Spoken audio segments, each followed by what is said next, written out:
Hey and welcome everybody to this beginner's tutorial of engineering samples and Beatport sounds. I'm Tom Bauer from Engineering Samples, and today we'll be going through the new Engineering Samples presents Rauschhaus pack, which is an exclusive pack to Beatport sounds.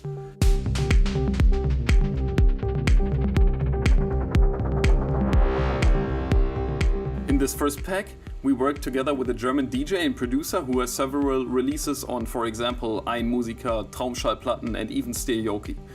His name is Rauschhaus. Across the various folders of the pack you have sounds including synthesizers, bass lines, drums and even trippy atmospheres. Most of these sounds were created with analog gear like the Moog Minilog or the Moog Sub 37 and even analog reverbs and delays, just to name a few. So what we're gonna do to begin this tutorial is we're gonna show you how the pack is organized and what kind of samples are inside, just to give you like an overview of the whole thing. And right after this we'll be jumping into a basic idea, or some people like to call it a song starter, that we already created in Ableton Live 10 to show you what you can create or achieve with the samples in this pack. So enjoy! Welcome back guys to the second part of this tutorial, and I'd like to start with showing you what's inside the sample pack. So let's go. Okay, as you can see right here, this is the sample pack, which is completely organized into subfolders like Atmos, bass loops, FX one-shots and steps, hi-hat and shaker loops, kick loops, percussion loops, synth loops, top loops, and there's even a folder with 4 pictures of the equipment that Rauschhaus used to create the sample pack, which is a really cool feature. Now let's dig deeper into the subfolders of this sample pack, and for this I would like to open all of these subfolders.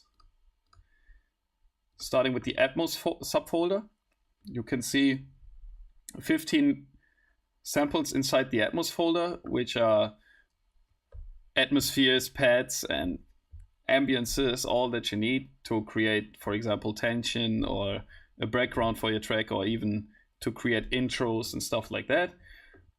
To explain the file names, you see numbers in the front sometimes and some letters in the end of the file name. The numbers in front stand for the tempo, in this case the actual BPM of this sample, especially like this one is 120 BPM and this one has 122 BPM. And the letters in the ending of the file name show you the actual key of the sample. In this case, Mighty Wall, GM. GM stands for G minor in this case, and saturated DM. DM stands for D minor. And so every sample that has to be key labeled is actually already key labeled in this track. So you won't have any problems finding the right key or the right tempo using these samples, which is really helpful. To show you what you can achieve with some of these samples inside this pack, we created a song starter in Ableton Live 10, which you can see in the background, and I would like to go through it now.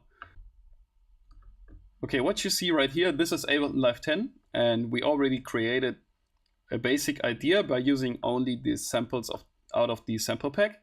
And if you aren't familiar with Ableton Live 10 at all, and you want to get used to it, or you want to learn it and you don't want to buy it just to learn it, I can recommend you to go to the ableton.com website and search for the 30-day trial of Ableton Live 10.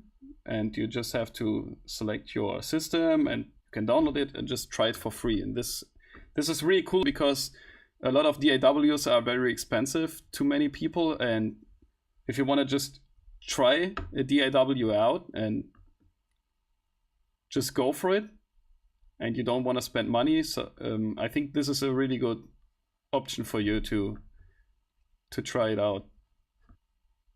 Okay, back in Ableton Live 10, first of all I wanted to show you how to import the sample pack into your Ableton Live library, and this is very simple. By you just have to click the Add Folder button right here, and then select the sample pack that you want to import and click Open.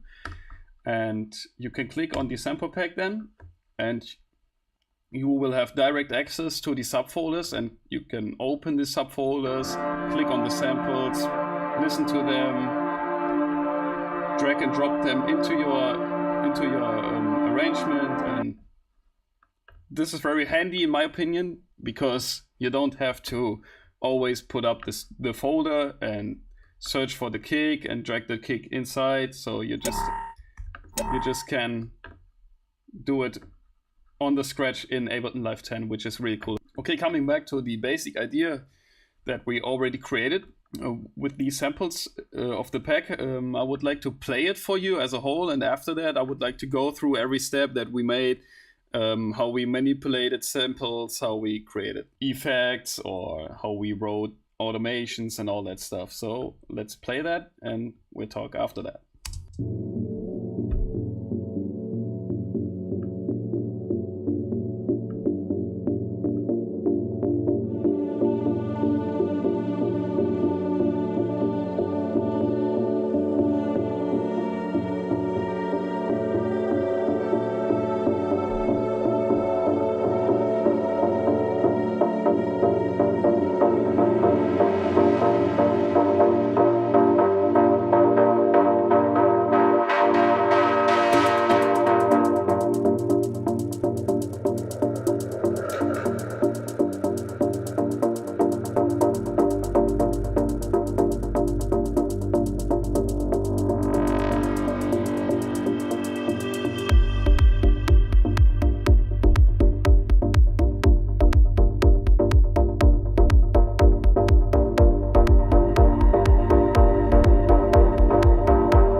Okay, to start with the walkthrough, I would like to open all of these so we can see what samples are inside. And I actually started with choosing one of these kicks from the kick loop folder, and the kick 1 was the one I really liked because of the sound and the rhythm it has. And I just simply drag and dropped it inside Ableton. And if you want to have more of this sample right next to each other, you can just press Command D to duplicate, so you can get more instances of it. So when you chose the kick that you wanted to have inside your track and already placed it in your arrangement, the next thing you can do is look for a sub bass which fits to the kick actually. So what I did here is I went to the bass loops folder and skipped through all of these samples, and the sub 37 bass line right here, which plays in C, was the one I really liked, so I simply dragged and dropped it inside Ableton. Oh, that was wrong. Into Ableton, so like this, and all together it sounds like this.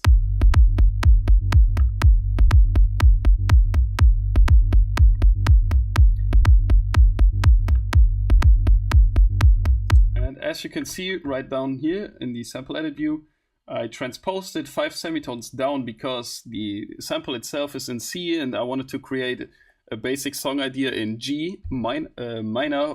So I had to transpose the C sample 5 semitones down to get to G. And that's what I did right here. And if I put it up again, you can hear the difference between this part and this part right here.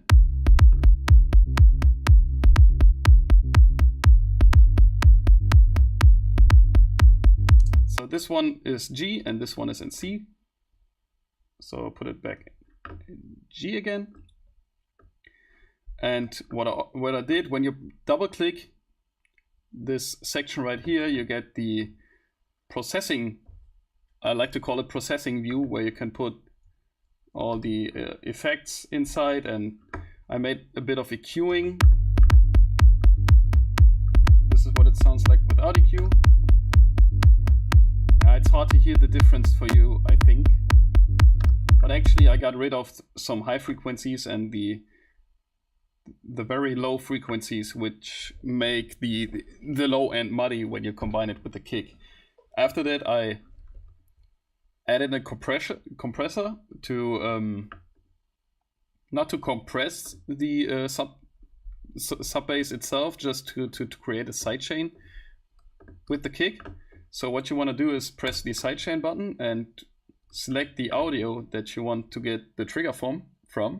In this case, this is the kick 1. And when you play it all together, you see how the compressor works. And that it ducks the actual sub-bass signal when the kick is played. Maybe you can spot the difference when I turn it off. Yeah, here. So this is without sidechain. This is with sidechain. So it gets that pumpy sub-bass vibe, so to speak. And the kick has more punch and more air to get through the mix and stuff like that. So the next thing I've added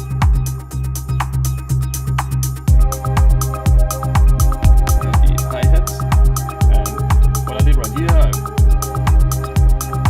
went to the hi-hat shaker loops folder, chose my hi-hat that I wanted to use, drag and dropped it inside again.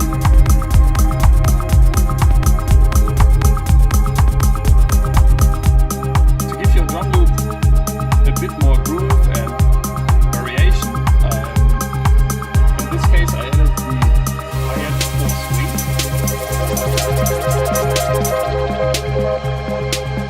which gives the whole loop a bit more top grooves and the frequencies that you want to have inside. I'll show you with and without.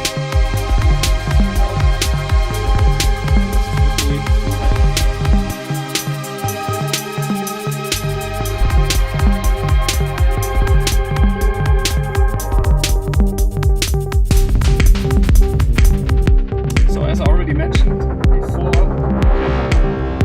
use the top loops, percussion loops, kick loops, hi-hat and shaker loops folders to create really, really cool drum rhythms and drum loops inside Ableton or whichever DAW you use. And to add something to our already created drum loop, I went to the, I think it was the top loops folder, and skip through some samples, and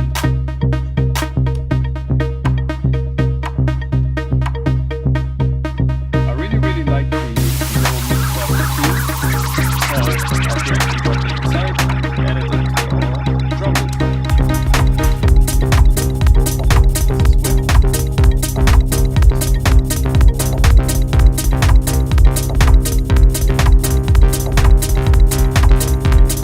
Give the drum loop itself a bit more movement and rhythm,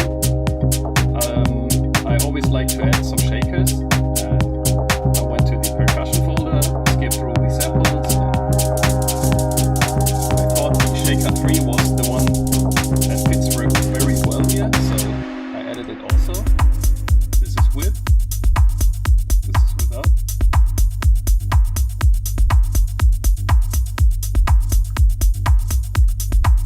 And what I did on the shaker itself, I put an auto pan on it. Just go to the Ableton audio effects and drag and drop the auto pan inside, or just double click it. And I wanted to give my, that's what I meant with movement. So basically what the auto pen does is the signal that comes from the sample shaker 3 right here gets panned to left and right in different times. Like you can set the phase here, you can set the shape of the effect and the rate. So again, what I've done here, I went to the hide and shaker loops folder, skipped through the presets, and came along with the right sample, drag and drop it inside, and placed it on the second part of my drum loop. So the whole drum loop gets a bit of variation in the second part, actually.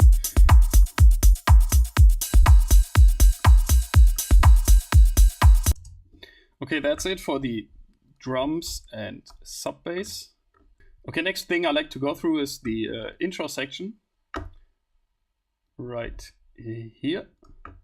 And what I did right here is I went through the atmospheres folder and skipped through a lot of presets and picked some of them that I really liked, no matter what key they are, because you can change the key and transpose it to the key that you want them to be. So what I did right here is I took the drone camp B minor, drag and dropped it into my Ableton arrangement and transposed it 4 semitones down to get it on G. Added another minor spaceship atmosphere, which sounds like this.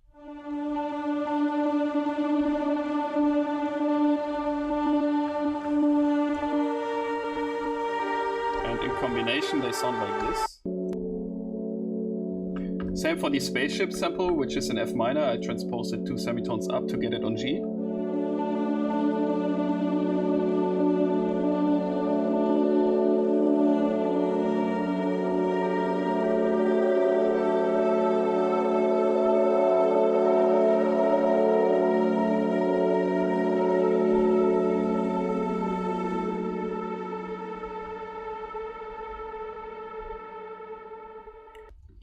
So the next thing for the intro that I've added is the basic idea, or mainly the theme of this song starter. And this sample is coming right out of the synth loops folder. And it is called Saturated Chords Blofeld A minor. And the fact that this sample is in A minor gives me the opportunity to know that I have to pitch it or transpose it 2 semitones down to get it on G. So what I did right here is I added an EQ just to get rid of the low end, and I added an auto filter, and when you press the A button you get to the automation view in Ableton Live 10, which is triggered on this button right here, or pressing A. You can choose whatever you want, and as you can see right here, this is an automation I wrote with the auto filter. So basically, if you don't know how to do that, you can delete this one. If you don't know how to do that, you can just select the track right here, press R for record, grab that yellow dot right here and just move it around.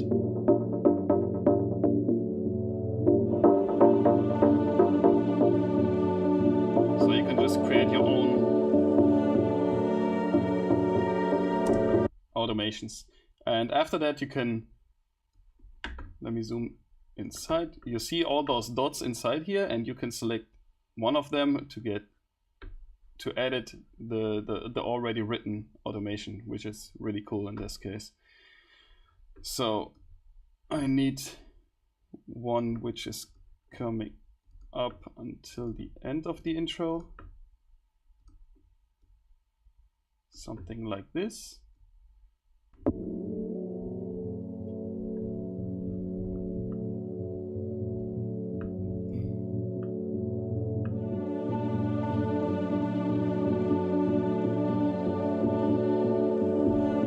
And to give the intro a bit more variation, I've added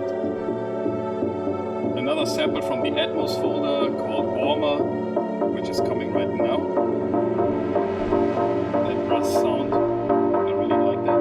And I added another FX from the FX Emotions folder.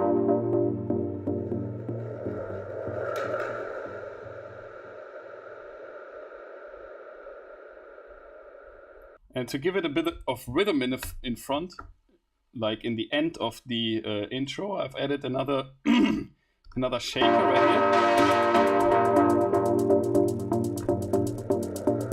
Nothing really special at all, just drag and drop the shaker that you want, put it inside.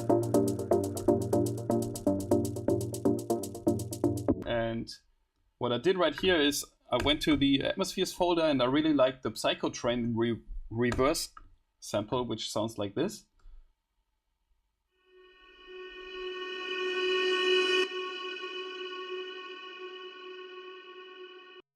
As you can see right here, the sample has a long reverb tail. In this case, what I did right here is I deleted the complete reverb tail, added my own reverb on it, added my own simple delay and my own auto pan. And basically when you press the automation view, if I bypass all of these, it sounds like this. So there's no reverb tail, this is just simply cut off. And I wanted to give the sample my own reverb, so it sounds like this.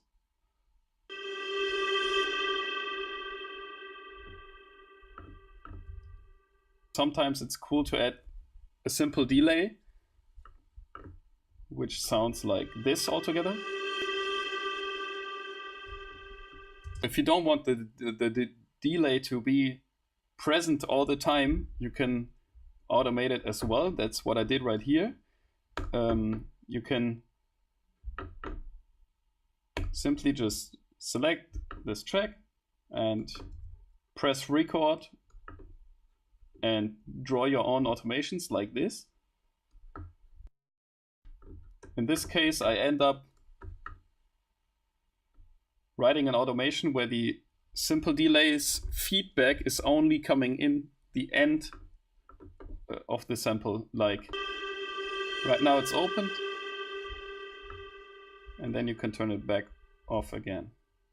When you created the reverb tail with the reverb and the delay, you want to mess with it a bit more sometimes. So what I did right here is I added another auto pan on the same channel, and the auto pan has to be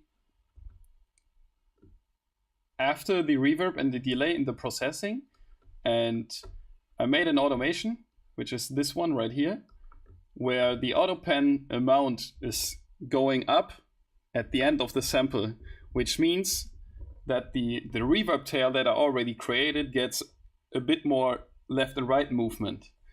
The next sample I added right there is this one. This is a space brass, which is coming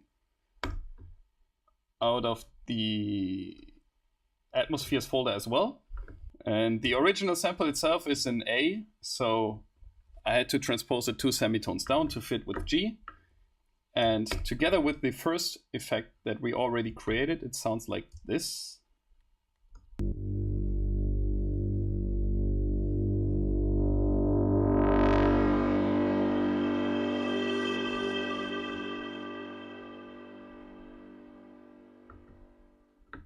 Right now, it comes to the part where the kick comes in the first time. And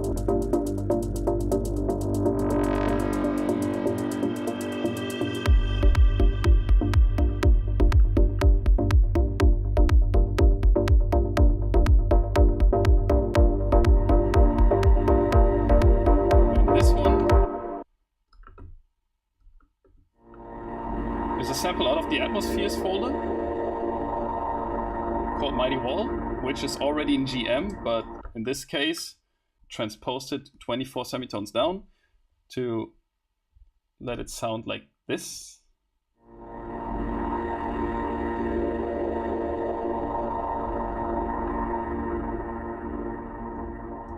right now, this is the part where the main drop is kicking in. And I added another effect right there, which is called white trash. In this case, the sample gets down, as you can see here. And I want to have a small riser for my drop, or in front of my drop. So what I did right there is I simply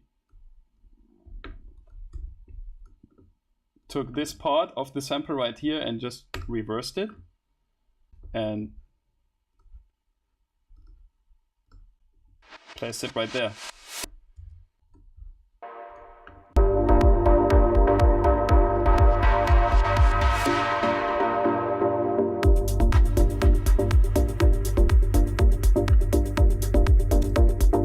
The Hall slap, which is a very big clap with a big reverb.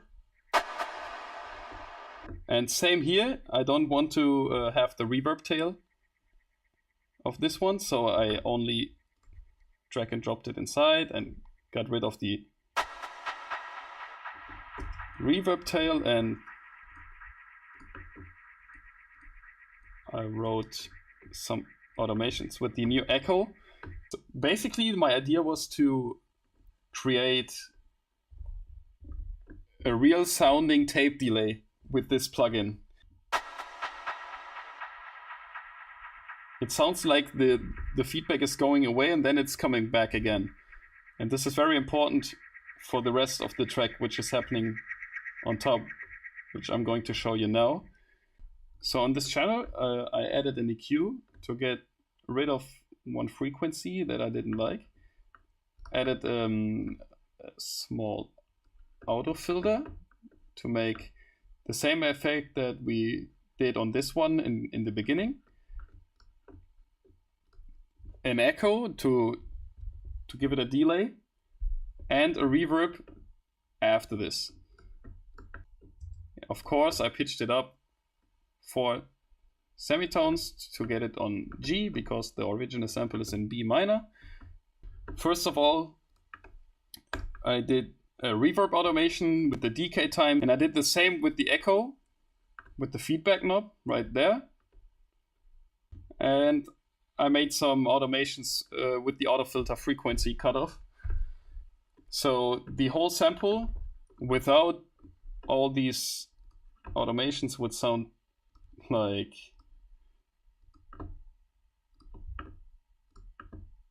this.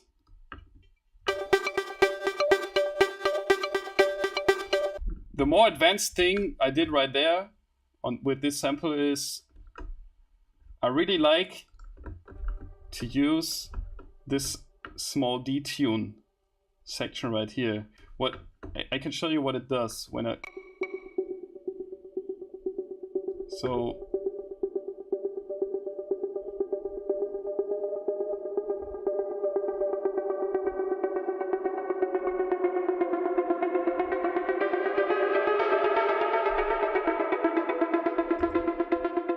what I did right there is I recorded me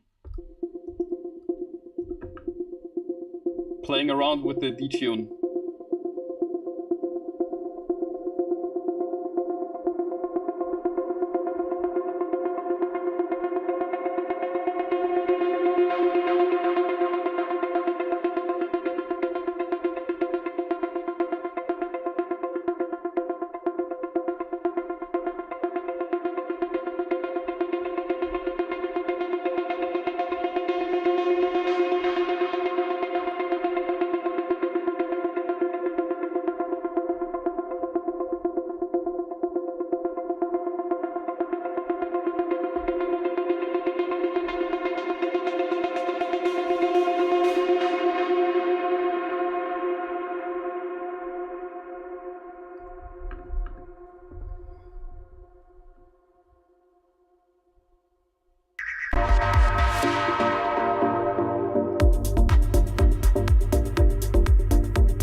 Trash is coming again, but this time it's not reversed.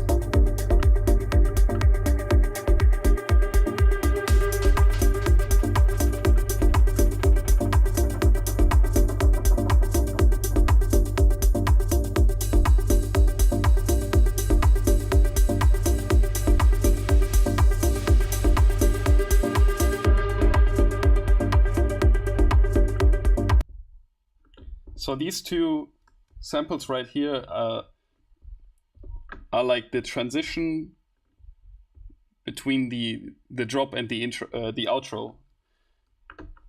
So it sounds like this. And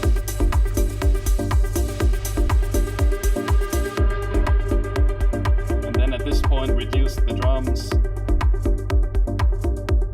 Slowly reduce the instruments that are playing, the samples that are in there, and that's how you can end a track. And that's it for the basic tutorial walkthrough of engineering samples. I hope you guys enjoyed it, and I hope I was able to show you some techniques that you haven't heard of before, and I'll see you guys in the next one.